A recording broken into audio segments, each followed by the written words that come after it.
E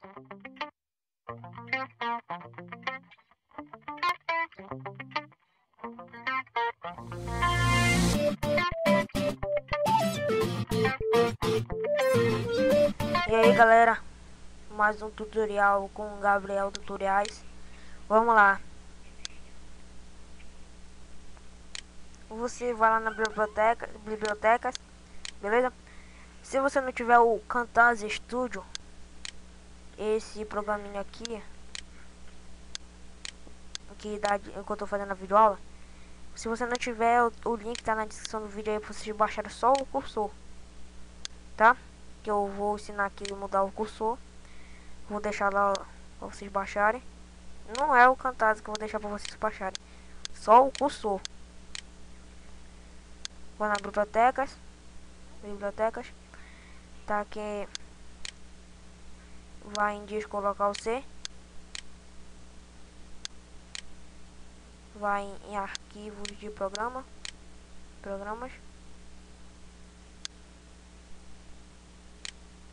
e vai lá em TextMeet,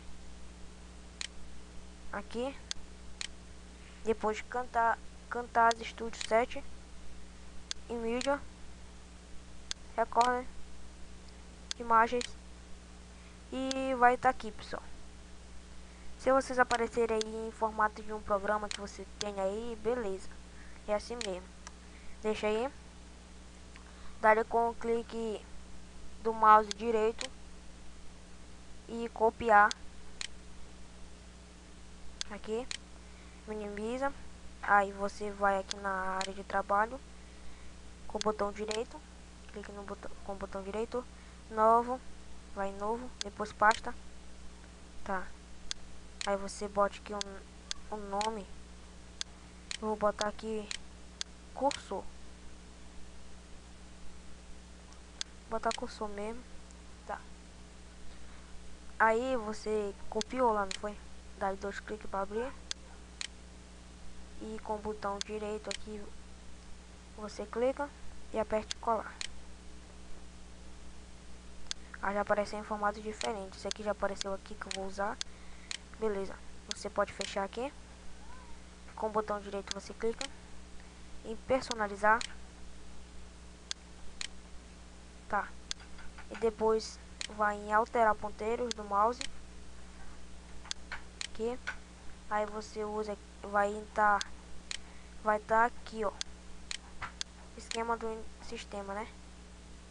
Aí você vai, já tô aqui. Aí você aperta em procurar, vai em área de trabalho, vai em cursor, 2 cliques para abrir e vai dar esses aqui.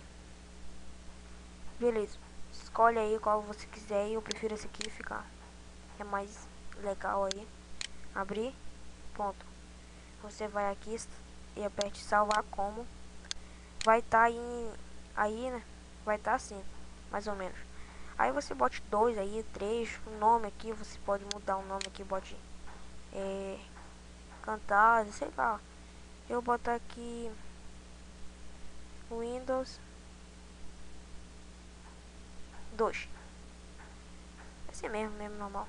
Não, peraí. Windows Aero 2. Você personaliza isso, nome normal e dá OK. Aí tá, já tá aparecendo essa mensagem aqui, se aparecendo de vocês aí, você aperte sim, e é para substituir o esquema. Aperte sim. Aí tá, depois de ter feito isso, você aperte aplicar. Só depois de aplicar, porque se você apertar logo aplicar, quando for reiniciar, você vai mudar pelo ponteiro normal que era. Agora se apertar aplicar, ficou normal aí. E aperte OK. Você já pode fechar aqui. E foi mais um tutorial aí. Espero que tenham gostado. E até o próximo vídeo aí. Falou.